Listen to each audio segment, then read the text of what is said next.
ഗുരുഭ്യോ നമ. സ്വാഗതം. ഞാൻ ഇന്ന് ഒരു നൃത്ത റീലായിട്ടല്ല എത്തിയേക്കുന്നത്, ഒരു തിയറി ക്ലാസ് പോലെയാണ് എടുക്കുന്നത് നിങ്ങൾക്ക്.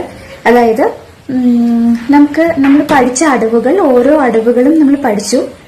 ഈ ഓരോ അടവുകളും എന്താ പറയാ, നമ്മൾ പഠിക്കുമ്പോൾ ഇപ്പോ നമ്മൾ തട്ടടവ് പഠിച്ചു, നാട്ടടവ് പഠിച്ചു, പഞ്ചനട അല്ലെ, 5 എണ്ണം പഠിച്ചു. അടുത്ത ഒരു അടവിലേക്ക് നമുക്ക് പോകണം.